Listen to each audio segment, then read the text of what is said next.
Hello and welcome to Wait Breakfast. We will discuss about everything governance, mental health, self-development, and of course entertainment. My name is God's Beauty Israel, and I'm joined by my amazing co-anchor, Joy. Today I pronounce it well, Abby. I said Joy. Yeah, I said Joy. Yeah, you did well. You did great. I was waiting to hear Joy. Joy. I was just saying, wait, I will come down, let the Joy come and sit down here and talk to you, because it's not me you're talking to clearly. But hey, but I mean, they're literally the same thing. I feel like it's probably depending on they are I'm not just a the bit same hyper. thing. Sorry. They will never be the same thing. They are two different entire things. Joy. Exactly. Joy. It's the oi sound. My phonetics teacher in primary school, as they would say, the oi sound. Oi, as in joy. And I was always the first example for the oi sound. That's why I knew how to pronounce my name. So when you call me Joy, I was like, no, that's not the oi my name, sound. Bro. Exactly. I feel. I like the fact that you at least you take your how's that put it? Me personally, I don't like when people don't pronounce my name properly. Right? I think that's how I would just always go for the GB. Or the beauty, something just something pretty easy, because I've heard people oftentimes just ordinary God's beauty. They pronounce something and I'm like, no, that's not my name. You know what? Just go for beauty. Beauty works. Or GP works. So yeah, I think I'm big on that, and I like the fact that you figure that. That makes us that's why I just brought don't stress yourself. MJ is fine.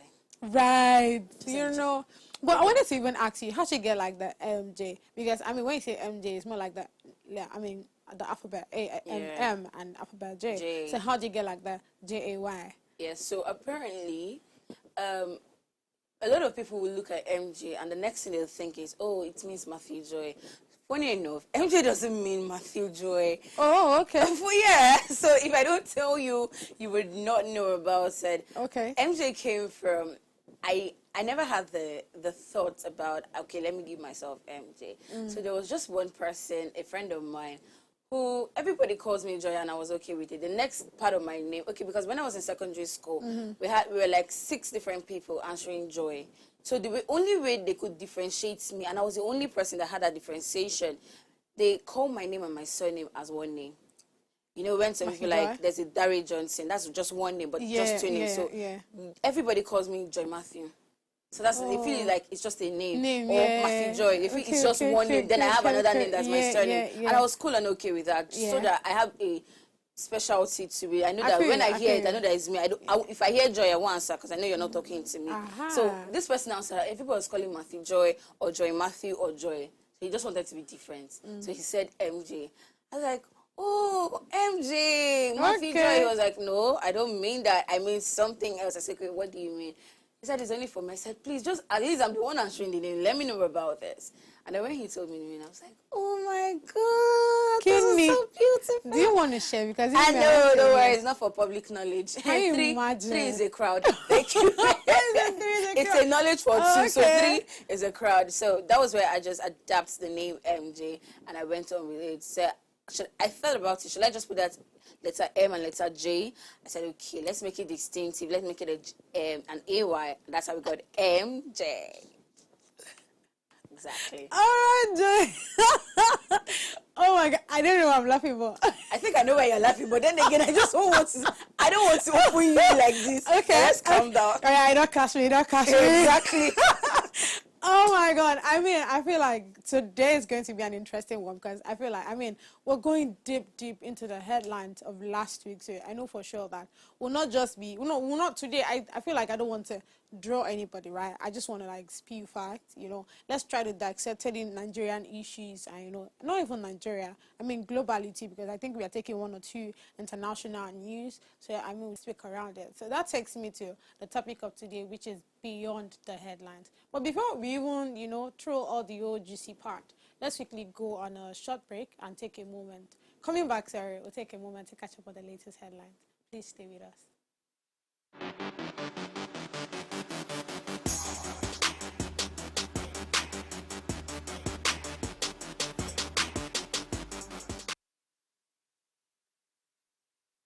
Taking on a captivating journey across Africa with the Punch, Nigeria's prime newspaper. The major headlines read: Defense Nigeria, support leaders, Tinubu Buhari urge citizens. Let's protect Nigeria's integrity, Tinubu appeals to Nigerians. Support for leaders, a vote for better tomorrow, says Buhari. Bottom of the newspaper, we have the National Agency for Food and Drug Administration and Control, that's NAFDAC, others recall of toxic cough syrup. Ondo Amotekun nabbed 14 suspected kidnappers, 31 others. Olubandon designates health. Ladoja fault Otun Balogun. Makinde says no crisis. Above the masthead electricity tariff, federal government plans 1.5 trillion naira savings, 2.5 million meter installations. Fresh borrowings may push Nigeria's debt to 11 trillion naira. Then we have the cash crunch hit, code of conduct buried as the CCB, state offices, asset verification face hurdles. At the top right side of the masthead, we have the bank customers' complaints jumped by 63%, and this was brought in by reports. So that's all on the headline for the Punch newspaper. The headline that piqued my interest is the major headline as usual, that reads, the Defend Nigeria support leaders, Tinubu, Buhari urged citizens. So yes, President Bola Ahmed Tinubu and his predecessor, which is Muhammadu Buhari, recently addressed Nigerians during the Ramadan celebration, right? They ending their fasting and all of that. So yes, the book came out to emphasize the importance of supporting the country and its leaders. Tinubu appealed to Nigerians to support Nigeria's integrity, while Buhari stated that supporting leaders is a vote for better tomorrow. He said, let us come together to safeguard our nation and work towards positive change. So yes, that's what's going on the headline, really. If I have a thing, okay, I think I want to say something. What I want to now say is, I understand the whole let's come together and all of these things. And I will actually say that Nigeria is actually in agreement to be in unity. That's the truth. During, the time where we had that AFCON, you see how everybody came together to support like Africa and all of those. I mean, there are a whole lot. So I don't think there's any time where we are not together. The fact that we have not even divided, I mean, it's belong I hear of the whole Oduduwa, the whole Igbo people starting to spread out and all of that. It's belong I heard that. What we're talking about now is how to move Nigeria forward, right? So I don't think there's anybody. Of course, we would always have the black sheep. We always have people that feel like, no, if each tribe stay on their own, we would actually strive better. But I still feel like majority of us still want Nigeria to be unified, and I think we are unified. So what I'm sending this back to Buhari now and Tinubu, what I would say is we should also make sure, in as much as you're urging us to not be lent, and we should also make sure that we're taking our country to the higher levels, right? You people too should not relent in doing your job. I see what you guys are doing with the Naira, and I'm saying, okay, in as much as I know Joy will not agree to this, but I mean, I'm saying, okay, and I know for sure that Nigeria will get better. Joy, I know you have something to say, oh yeah? I choose not to speak, but then you did say that I have something to say. I don't want to backlash them, okay, right? I don't even want to fight them. I'm just coming from a place of, please, as opposed to coming every Easter, every Christmas, every Ramadan season, right? And every prayer or religious holiday, you just want to come and give me statements to say, let us use this moment to think about and reflect on our nation and come together. Please, as opposed to doing that for the past how many years now, come and tell me at every religious holiday and say, let us, we government officials, can we just use this moment and say, even if it's just one period, we want to repent and let's make this country comfortable for these people to live in. That is my goodwill message for the religious holiday. I will be very, very delighted. Because I've been hearing almost every Christmas to come, I'll hear, let's use this time to reflect on the love of Christ. The love of Christ was that the Christ came down to die for the sins of the world. He made life comfortable for a lot of people that were in hunger, hardship, and perils of struggle. They come to Easter, and let us use the death of Christ to reflect and be peaceful. Yes, Christ was peaceful. There were security issues, but Christ brought solution to them. So can we just have a government official bringing solution to our security issues? And then we come to the Ramadan. Let's use the holy month of Ramadan to reflect and say, okay, yes, no problem, we will reflect, but can you also be holy and reflect on your own actions and activities and just make life very, at least, comfortable for somebody to live in? Yeah. I'm tired of your whole... No, I do agree, but at the same time, I just feel like there are people that actually need this whole thing of Buhari and Tinubu keep On saying. a scale of 1 to 10, the government official needs it 10.5 more than anybody. Any black sheep right now in Nigeria Right. needs it at a 2% rate more than what the government official needs. Because we've been hearing these things over and over and again, and it feels like we are playing a part of this card. We're playing our card games here. Okay, if it's a game, we're doing our part of the game right now. But it feels like they're just relentless about it and they just want to do whatever it is in their head.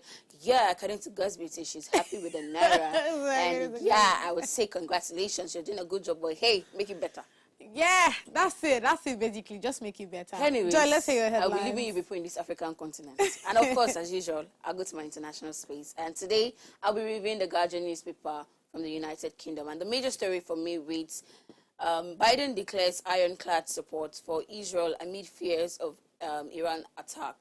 And the picture story reads, higher, faster, richer, Olympic winners to get cash prizes for first time. And the story beside that picture reads, transgender clinics for adults face inquiry into patients' care. Now, briefly, I just want to review the story that reads, transgender clinics for adults face inquiry into patients' care. Now, the major story reads that adult transgender clinics in England are facing a cluster inquiry into how they treat patients after whistleblowers raise concerns about the care they provide. Now, the National Health Service in England has announced that it is setting up a review of how the seven specialist surveys operate and deliver care after past and present staff shared misgivings privately during a previous investigation. Now, the reason why I'm actually bringing this story up board is that I have been singing up until yesterday. I was singing NHS, NHS, NHS, National Health Service, you people. But today, I'm happy that there's a turnaround in the narrative of the story. Okay. There is an issue as around the adult transgender in England, and right now the National Health Service in England has stepped up to raise a panel of external investigation to make an inquiry as to what went wrong and why exactly should it even ever go wrong. And speaking of health, I would use this opportunity to speak to Nigerians. Please, if you are not a certified doctor, if you have not been to any medical space or any medical school, please do not for any reason think that you can declare somebody dead when the person is not dead. I'm sure you understand where I'm going to, because yesterday's story could have really been avoided, but because we have a lot of people that believe that they know what they do and they know what they're doing, and here we are having repeated bad and sad occurrences, and it's pretty quite annoying. When I saw the story, I said, really, this could have been avoided from all ramifications of life. So please, I would really employ that we don't draw into conclusions, even if it's glare in your face that this is what it is. Don't draw into conclusions yet. Let it come from a doctor and let it be confirmed. Let it be a certified doctor that knows what he's doing. And I just want to hold it here because certified doctor with experience. Thank you. I was going to say that. A certified doctor with experience. It's not enough to hold certificate, because trust me when I say we can always walk around that. Because even if there's a casualty, somebody needs to come and give even in hospitals, we see these things in movies. Come on. A doctor will literally tell, even there's a nurse there, the doctor will literally say, okay, you know what? Don't worry, there's no point again. Time of death. He gives a particular time. Until that time of death is called, you don't declare that person dead. Right. You don't go ahead to do what is in your head. And because, come on, no. That story of Junior Pope could have been avoided. Really could have been avoided. Because from all ramifications, I don't want to call strategies, but from the beginning of the story down to the very end of the story, everything, there were so many strategies that they could use to avoid that story. But it is well. What I'll just say is, I feel like with time we'll get to know really what went wrong or what really happened, in this whole Junior Pope and all of that. Well, just like I always say, I feel like there's a whole lot going on, like not just in Nigeria, but globally. And I'm just saying this because I want to make sure that these governments are really hearing this, and they should make sure that their job is properly done, like the responsibilities that they owe to their citizens, they do it. So yes, we'll be going on a short break, guys, and when we come back, we'll be diving straight to the subject of today. I'm super excited. Trust me when I say you will see why I'm excited. Please stay with us.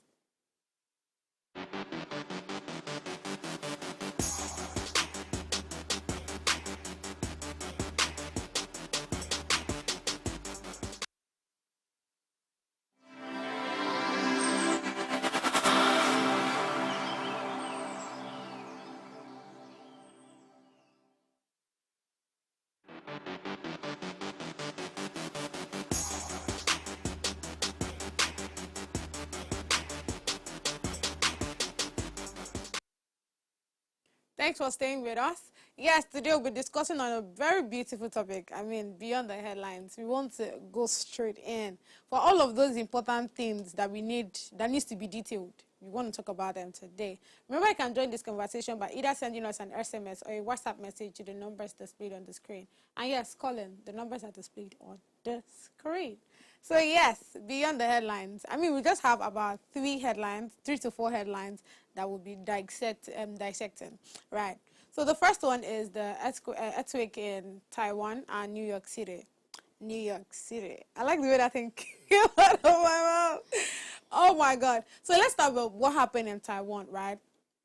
Taiwan has a hit by a magnitude of 7.4 earthquake, and it's like they say it's the most powerful in the last 25 years. Yeah. So I mean, that's a whole lot. I heard about 9 people died, then about 1,000 got injured, and according to the news, 30 people are yet to be found, because I mean they said there are the tunnels and all of these things upon so many of them. So it's a whole lot, though, to be sincere. And that takes me to the reaction somebody, one of the persons there, like one of the citizens said. His name is Antonio. So he came out to say, he's a witness, and he came out to say that he was at work on the 9th floor of an office building when it started to shake really, really hard. Then he went further to say, it was not my first earthquake in Taiwan, but I've never seen it done that hard. And then I heard things falling down, so I didn't know what to do. I was like, should I run down the stairs? That's, like literally, I have a whole lot to ask Joy. I have a whole lot to say, but I mean, let me just finish up what he said. And then I decided to go under the table and sit down under the table. But the Taiwanese was just standing up, and we could see things falling down. It was really confusing. Then he went further to say, we are still in a bit of a shocked state, because when it happened, it was a really strong one.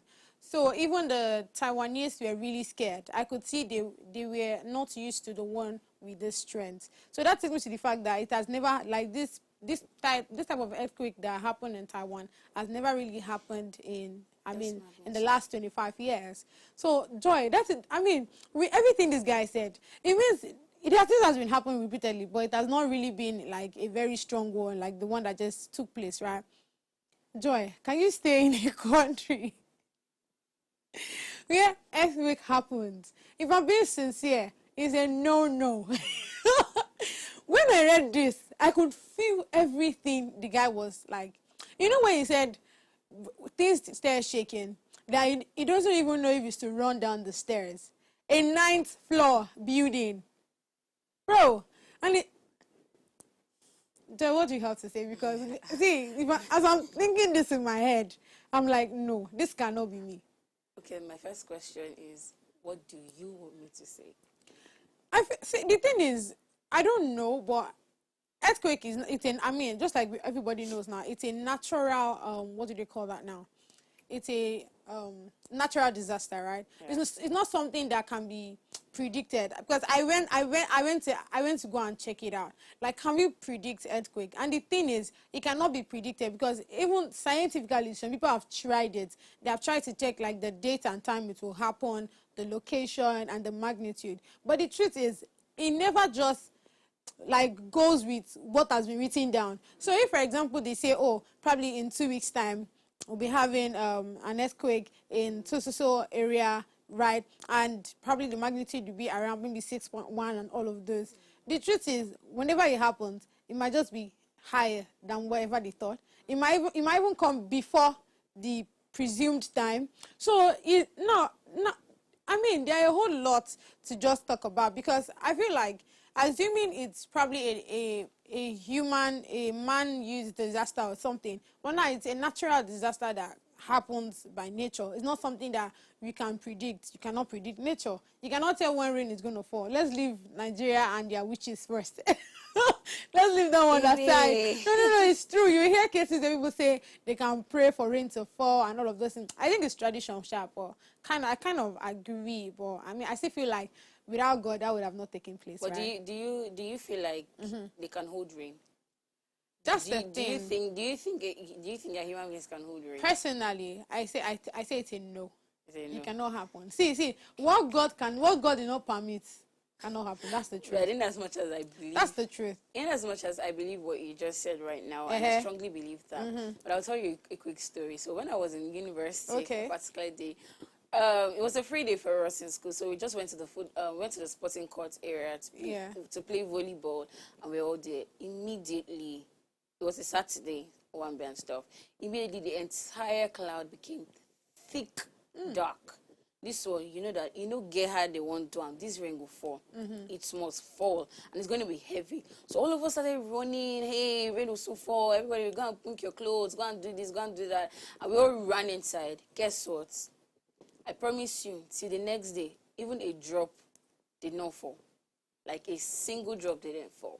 That's just me trying to say that. I don't know. I feel like it happens sometimes. But hey, getting out of that part of the story, I feel like the whole earthquake thing, in as much as, we can't predict it, but I've come to a realization that there are human factors also that causes earthquake. Definitely. So, if there are human factors that can cause earthquake, can we avoid those factors? That's the question. But the thing is, with or without those factors, it will still happen. That's the thing now. That is why it is called natural disaster. So this is why I now say somehow, even with the human factors, I don't think it still can be avoided, because the human factors involve industrial activities. And guess what? Those industrial activities are the things that we do to increase the comfortability of life for people, such as water waste disposal, fraction of oil and natural gas, geothermal energy production. All of these things combined together are what we use to create energy, to create to do more of a proper water waste disposal. So when the thing is, the more you do all these things, the more it compounds the gravity, and then just one day to just spring up, and then it happens. Now, when I when I read the Taiwan story, I think it was 2 days later, thereabouts. Then there was another one in New York. Yeah. And the New York one was a bit surprising, because it has not happened, and it is not a place where you think to say that, oh, this is what we expect. Just like you're thinking to see maybe there can be an erosion in Nigeria, you'd be like, no, but the soil of Nigeria, the ground of Nigeria isn't fertile enough for this. It's not conducive enough. So for it to happen, something definitely is absolutely very wrong in a high gravity. So when the New York earthquake happened, a lot of people were scared down to earth, because this is not something you're expecting in the nearest 30 years. Because, I mean, it's not comfortable with the kind of ground they stay on. And I was looking at it very well. I said, okay, so if it can happen here in a place it is not expected, mind you that we had received more like an advice, I don't want to say a warning, an advice that Nigeria is almost at the risk of having an earthquake because of the so much drilling of borehole water system. Hey. Do you understand? I understand. So when I saw that, my first question is, okay, so let's say we want to stop borehole, we want to stop drilling the ground to get water. How else can we get water? That's the thing. We don't even have water in Nigeria. So have you forgotten what happened in Lagos Island? And let's leave that one first. No. Let's be realistic. Funny enough, Nigerian problem can be very dramatic, but let's just leave Nigeria out of this. We're trying to face reality here. Yeah. So I don't want to say a government thing. I don't want to say people thing. At this point, I'm like, it is a sovereign being thing. Dear Lord, please, we don't have anywhere to get water from, so we can't stand the risk of having an earthquake in Nigeria. But where I'm going to come from an advice here is, every country should just be on their A game, should be on their top level. Yeah. If there's every way possible you can avoid having cases like this, it would be nice to avoid it. And this is where I really appreciate the fact that we are at the stage of technology. So where technology comes in and we're looking at the best, smartest, easiest way to get things done without having to go the traditional manual means of doing it, it will be really nice, because what technology plays in is that, as opposed drilling the ground, a technology can come in that, okay, if you press this button, water will come out. From where? We no, no, no. That's what I'm saying. Technological scientists should come, should Can go you back. can you face They reality? they should sit down. They should drink a lot of coffee. Let me talk like my They producer. drink a lot of They should drink a coffee. lot of coffee, and their brains are gonna be open, and they're gonna have God. inspiration. But hey, what I'm trying to say is that Yeah. our scientists can just come back to the table and let's see how to create better means to see if we can do things in a better way to avoid just going through the manual route, so that we can, as much as humanly possible, avoid having earthquake. Because Yeah. I mean, I sympathize with everyone that in I do Taiwan too, because and New it's a York. whole lot of properties I don't will be wish it for lost, Nigeria. No, I don't wish it for Nigeria, because I don't want to say anything, but our rescue team is not at the A game. It's not. They are not on their A game. They're not on their toppest speed. So we don't even have We're not a thinking of serious security rescue yet. team. Now talk more of having such gravity of a disaster is going to be a huge loss. So I'll just say that we could try. Technology can help us to try as much as possible to see if we can evade causes of earthquake. Yeah, I agree with you 100%. I think it is time for us to start utilizing the AI for, betterment, for all of these things that, that we can really avert humanly. Absolutely. I mean, that I feel like that is why AI is created in the first place. Absolutely. They are there to make our work smarter, better, easy, simple, So I don't see a reason why if they have not yet created, in as much as I'm always of the opinion of don't build what to kill us at the end of the day, but we have to be very careful. But at the same time, we should also look for, means to make all of this humanly things that we need efficiently and effectively. We should get AIs to do them. So yes, that takes us to the second headline. I don't. Today I'm smiling with my very. I'm smiling because this second headline. It is God that begs. You know when they say you choke. No, this one is not choking. It is a God that begs situation. But I mean, I feel like somehow it's really nothing to laugh about, to be sincere.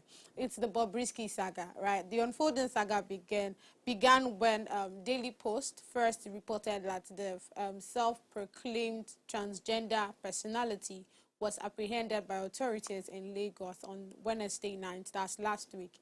The arrest stemmed from allegations of mishandling Naira note, with Bobrisky accused of unlawfully spraying and damaging currency at the event. Now, let me quickly take us to what the Constitution say before I now bring it to Joyce Stable to help us dissect. Now, according to the Central Bank Act 2007, Section 21, subsection 1 says, a person who tampers with a coin or note with or trading in issued by the bank is guilty of an offense and shall on notes and coins imprisonment for a term not less than 6 months or to a fine not less than 50,000 naira, or both a fine and imprisonment. So it depends on how your level of what do they call that now? Your level of offense that will determine if you're going to be imprisoned for 6 months, or if you're going to pay a fine of 50,000 naira, or you'll be doing both. Now, let's take us to what exactly that crime is, right?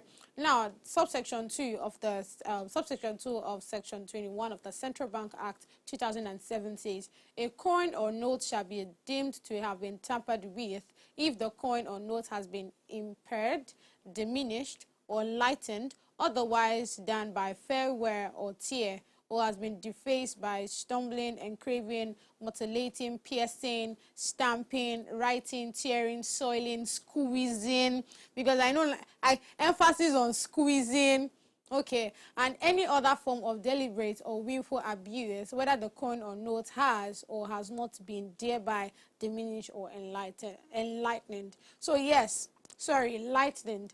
Now, if you do any of the crimes subsection 2 listed, then you literally would be held responsible, because that means you are against what the act is saying. That's the CBN Act, the Central Bank of Nigeria Act 2007. That's what it's saying. So I feel like most of us really don't know what the Constitution is about. And now, if you're coming up with the angle of, oh, I'm ignorant, I really don't know what the Constitution is about, right? It takes us back to the law that still says ignorance of the law is not an excuse. So that just simply means that we have to keep ourselves updated, educated. You have to, like I keep saying, stay curious stay inspired. You have to keep learning. You know, you cannot close yourself down from learning, because the truth is, every day you have to learn. Now you see that Bobrisky is now held hostage, or she's in prison. I think she's going for the whole court hearing thing. So I mean, it's a whole lot, because this has happened before now, right? With the first lady that is still in prison, she's not yet out, and we now hear Bobrisky going in too and going for the whole court hearing thing. So I really don't want to say much. Let's hear what Joy has to say first. It is at this point I come back again to tell all of you. Godswill has said it. The law has said it. Ignorance is not an excuse in the law. Or ignorance of the law, rather, is not an excuse. Yeah. And I remember vividly when we had a conversation around youth leadership on this set, right? Yeah. We talked about, can we even start first by knowing what the Constitution says? Yeah. A lot of us in Nigeria, we just wake up, give us our daily bread, and we move on. We don't get to understand that, okay, this daily bread, how do I get to obtain how do I get to obtain this daily bread, and I don't go against the law, so that I'm not called to book. We just walk around, do what we want to do what is in our head, and then we get along with it. And you see the problem of Nigeria. So my dear Gen Zs, right, a lot of us, we try to see, hey, see what's happening on social media, I want to be like this. Now the person you want to be like is already telling that he did not know it was an offense. And honestly, I want to start from this space of saying, I've always said in Nigeria that if Nigeria wants to do the work, they will do the work absolutely, down to earth, 100% factual. Bobrisky was arrested on the 3rd of April, my dear. On the 5th of April, he was convicted by the court. That was like, how many days interval now? 3rd, 4th, 5th. 3 days interval. So in the space of 3 days, they were able to get somebody and they were able to arrest somebody. But again, my dear security agency, you have not told us any story and update of the Binance executive chief. I just have to bring that to your notice. But let's stay on the Bobrisky story. I like the fact that it serves as a deterrent lesson to every other person. Because most of the times when you get to watch this influential party video, they spray money and you ask yourself, I thought they said there's no money in this country. I thought they said we are falling under hardship. And you see that somehow the problem of Nigeria is not only speculated on the government alone. So we ourselves, somehow, we have our own problem. Yeah. And we're also constituting to the problem of the country. So if he's pleading guilty, it means that, okay, that's a first step. Jesus, that... You know I came back, right? That's what I said. Okay, I don't know what to use right now, bro. Okay. I'm trying to be as neutral as I can. So if Bobrisky is feeling guilty, that is a first step. But I feel like the law should still take its place, irrespective of anything. They still need to enforce the law. Yeah. They should enforce the law down to earth, so that every other person will learn a lesson. Because every single party you watch on social media, you see them spraying money. And most of the times, they will take the money in bundles and stone it at you. Yeah. And I'm like, okay. I don't get to see this in American movies I watch. I don't get to see this in Chinese movies I watch. Why is Nigeria always just giving themselves a bad image? And then every day we come back to sit here and complain, oh, the government is doing this, oh, the government is doing that. Whereas we ourselves are doing our own. Okay, so what I would say is, starting from what you said about the whole American and all of that. Now, the truth is, just like we said earlier, ignorance of the law is not an excuse. So that I would first start with, I think we need, I don't know if it's probably a program, I really don't know what to call it. Now let me, a program or something that would enable citizens of Nigeria, right, know what the law is about. Trust me when I say there are some market women that don't know that there's anything like the 99 Constitution as amended. So you literally just took it off my head. They don't know what that is. That was where I started from the initial part to say everybody before the election needs to go back to book and have a read. of what the election truly talks, of what the Constitution talks about. Exactly. The thing is, we have to, first of all, because it's not enough. The truth is, the reason why me and you know that there is what we call the Constitution, and it's because we went to tertiary, went to secondary, went to, you understand what I mean, went to school and all of that. Now, trust me when I say there are people that didn't pass through this. The only thing they were probably taught is how to make money. Like this one boy that leave their father's house or their mother's house in the village and come to Lagos to come and hustle and all of that, and eventually makes money. That person is more focused on how to keep the bag rolling. They are not concerned about what the Constitution says. So I think the government should probably get a program, or even if not the government, it should probably be in a law where every family, family is like the basic units before like the society and all of that. So if every family can have a copy of the 1999, in my house now we have it. Not because of, I think because my dad studied law, I studied law, so I think that's literally why I knew about it, like right from initials, right? But I mean, there are other people that they have not seen it. They don't even know if the 1999 Constitution is small. They don't know the color. They don't know how it looks like. So I feel like all these things need to be put in place. But before, I feel like me and Joy has a whole lot. Let's quickly take a short break. When we come back, you know what it is. Please stay with us.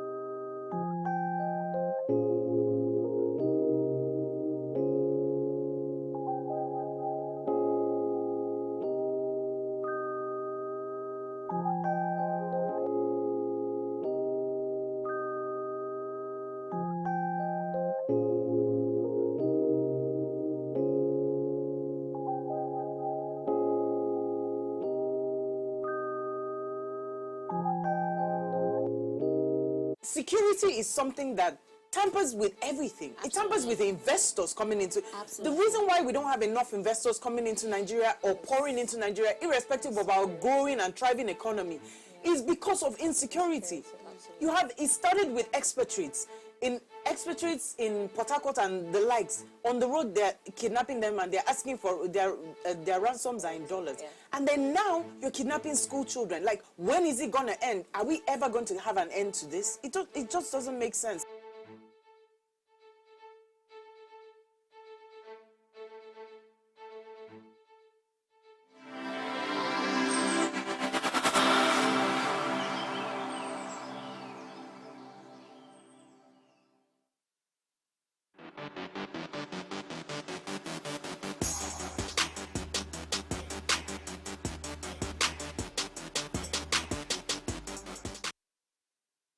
You're watching Waves Breakfast. If you're just tuning in, we're discussing on a very hot topic, beyond the headlines. So yes, we are still on the Bobrisky saga, right? Continuation to what I said earlier. So if we are able to get probably like the families in Nigeria to start teaching their children, or probably they should take it now to, if I say should take it now to school, trust me when I say there are other people too that still don't have like the leverage of going to school, right? Because even in government school, they still pay money, but let's not even go into that. So there are people that literally can't afford this educational system in Nigeria. So what I would say is it should probably be embedded in what do they call that now? In families, right? And probably give families like free copies or something. I don't know how that should be done, but I feel like something around that should be worked on. Then when you spoke about the whole American movies and all of that, you would see that is not their lifestyle. Spraying money when they go to parties. When they go, they go for parties. They go for clubbing. That's what they do, right? It's a party today. Kind of, but they will call it clubbing, really. Let's just take it to what they will call it, right? Now, when they go for clubbing, what they do there is more of drinking. You see them take shots. You see them do a lot of games, right? Their own type of flexing is quite different from that of Nigeria. Now, taking it back to the house, I was watching a movie yesterday, and let me not call the name. Now, watching that movie, the beginning of that movie, it started with a guy, he's the chief, and they were spraying, I think he was doing something like a father remembrance or something, and they were spraying him money. Now, we already stated, it is not even us that stated, the Constitution stated, right, that ignorance of the law is not an excuse. But now, imagine a younger person watching that movie. It has just been instilled to that person that, oh, this is actually right. Because in that movie, they're spraying money. Like, a whole lot was on the ground. The guy was dancing. And I understand it's a movie. But now, I also want to say, it's not enough to put it in the Constitution that this is wrong. I feel like you should now go to other sectors as well, right? Like all the things that we watch, the movies that we watch, it should be there. That, I mean, there should just be better way. I don't want to say this whole spraying of money was probably kind of embedded in our culture kind of thing, but now that the Constitution has come out to say that this is it, this is what is stated and all of these things, I think we should now start following the act, because, I mean, that was what is written there. That quickly takes... Okay. Sorry, just chipping on that. Okay. I know that when it comes to citizenship, engagement, and education, we have some of these NGOs and parastatals that tend to do a lot of what you call it now, education, and it. The Electoral College settles on educating Nigerians on the election space, trying to vote in, why you need to vote. I feel like that's the only thing that we get. We get that a lot. There are a lot of electoral I'm coming somewhere. programs. I'm coming somewhere. Okay. So that's why I'm saying that Electoral College focuses on the political and electoral side of Nigeria and try to educate Nigerians.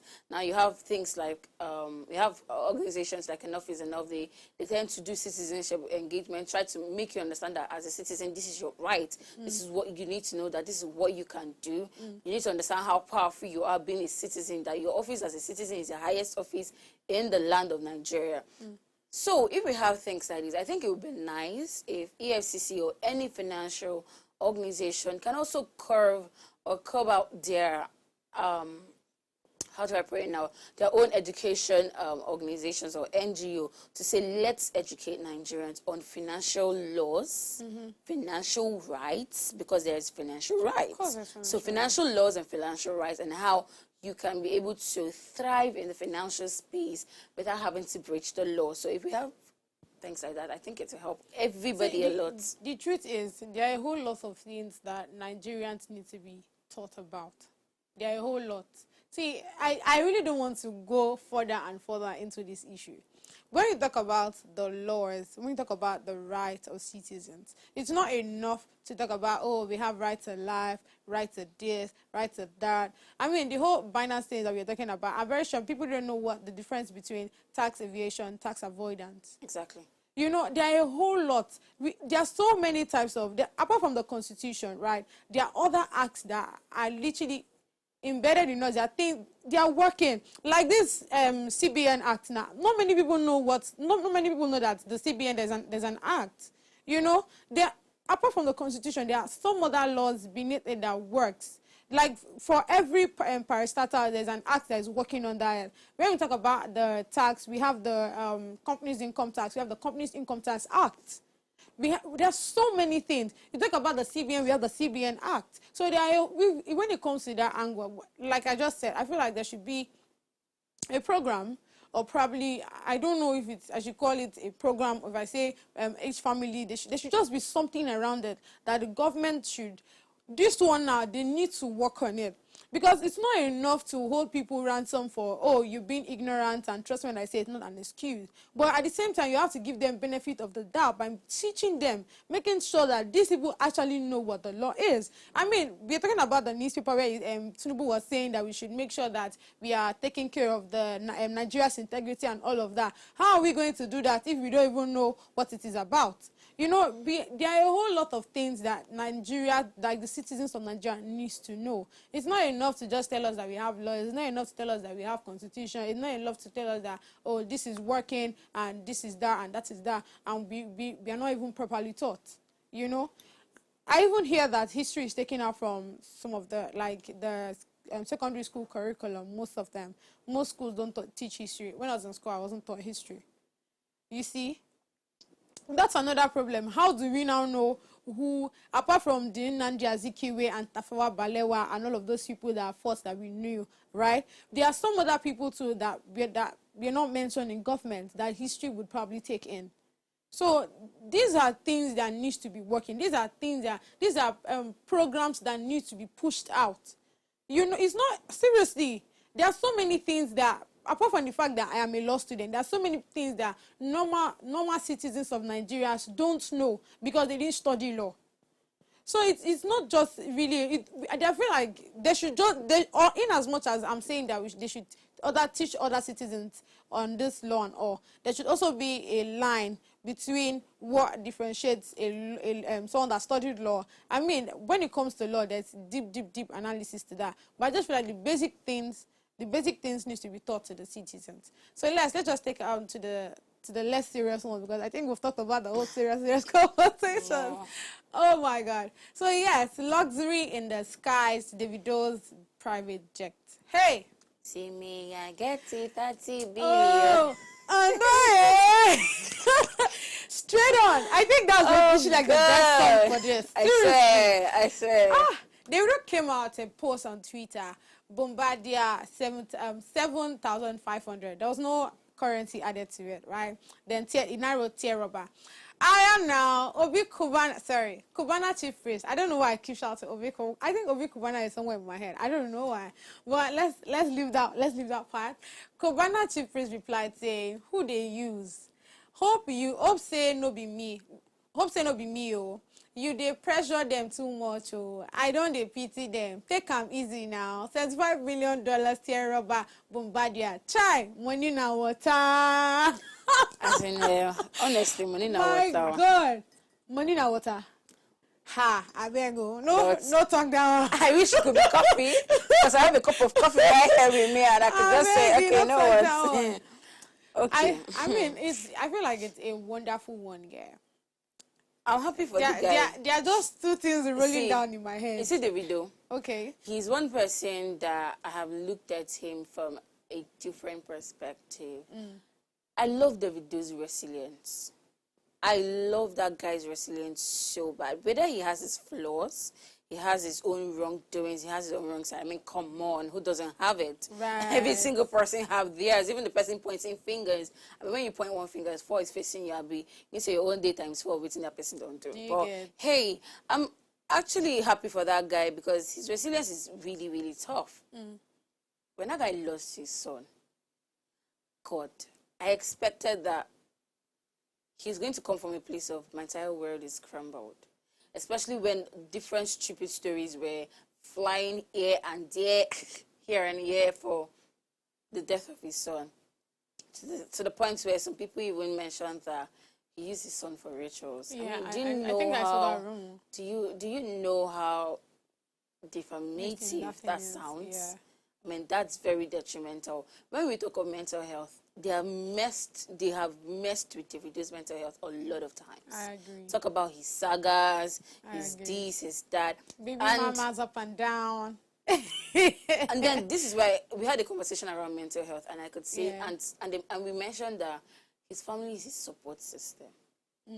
It could be that this private jet is a result of my family, not even his business, because a lot of people now are raising eyes to say, a song when they sing where I'm unavailable, and I bring $75 million for her.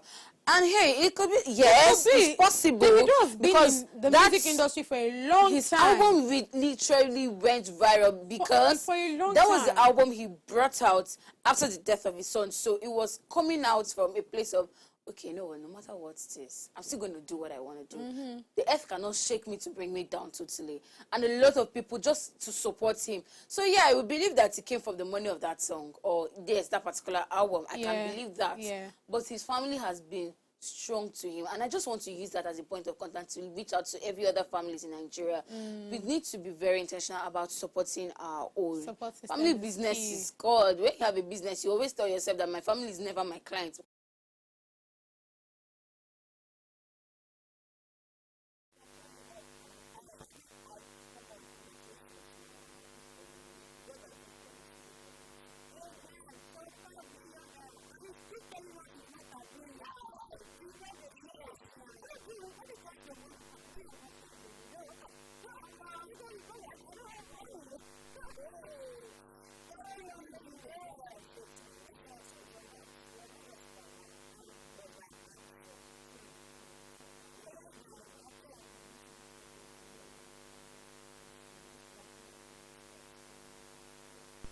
We take a short break, and when we come back, we'll be diving straight to the book review segment. Please stay with us.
Thanks for staying with us. It's the book review segment. I don't know, I like saying that.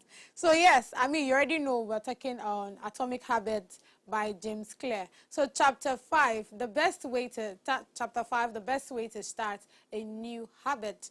Now, I just want to quickly give us a very good way of changing. I mean, before now we've spoken about how to take away yourself from the bad habits into good habits, right? Now the best way is to the best way of building a new habit is to identify a current habit that you already do each day and then stack it to your new behavior on top. This is called habit stacking. Now it's just like this is just the formula.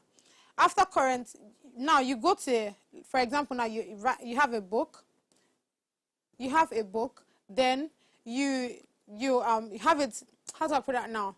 You're writing it somewhere, right? Then you write there your current habits, what you want to change actually, current habits that you want to change. For example, if you don't, how do I put that now?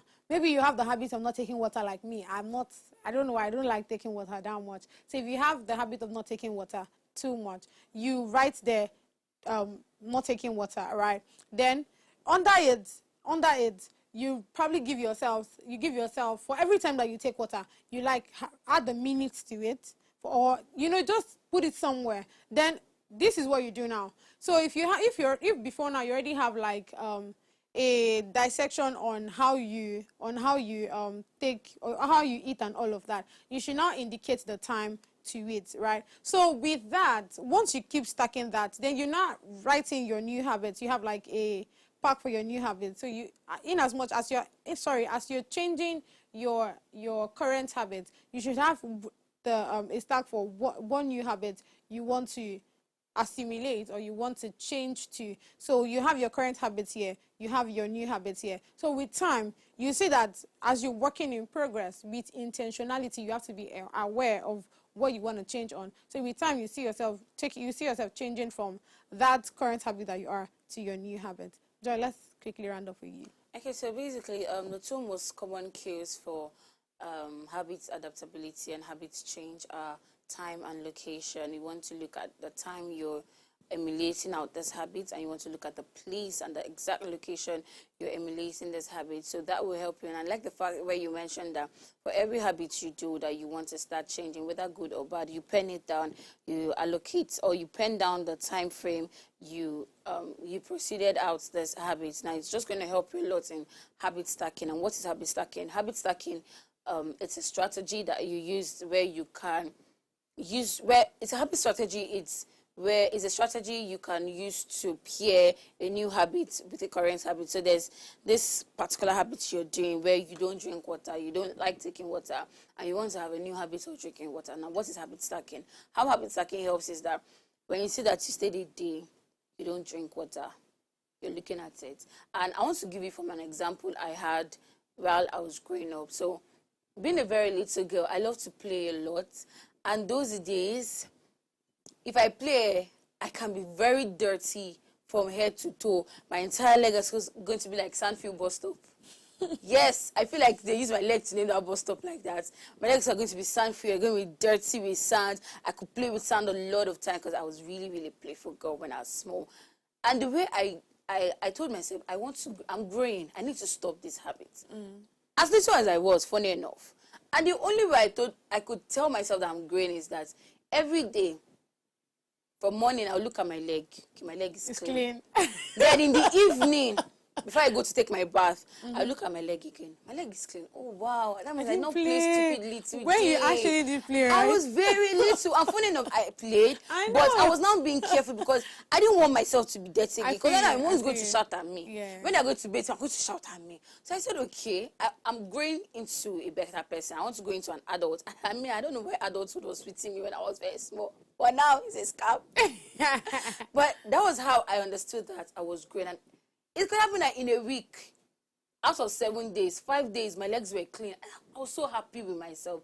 I said, hey, MJ, you are growing. There was no MJ then, it was Joy. So, hey, Joy, you are growing. You're getting better now. So that was what habit stacking helped me to do. I didn't even know about habit stacking then. Yeah. But that was how I was able to deploy that means. So look at the things you do. Look at the time. Give yourself a time frame and your location and say, okay, let me see what I can do within this time frame and how it can be. So if you keep employing that, I'm sure that it will be a very good stage for us. And I humbly recommend this strategy to our government officials. Thank you very much.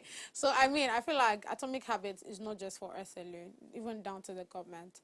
They need to read it. It just helps you grow your habits from the bad, to the good. So yes, as you conclude this enriching dialogue, we extend heartfelt thanks to our wonderful viewers out there for tuning in. Thank you so much. I don't think I've actually thrown the kiss before. So yes, today's conversation that's been really enlightening and delightful. So join us again tomorrow for another captivating discussion, beaming with even more insight and entertainment. And don't forget to catch Wits Prime at 8 p.m. where, education and humor converge for an unforgettable experience. So on behalf of me and my bestie, it's goodbye for now. We eagerly anticipate our next interaction with you. Until then, keep seeking knowledge, nurturing your curiosity, staying inspired, and staying tuned. See you tomorrow.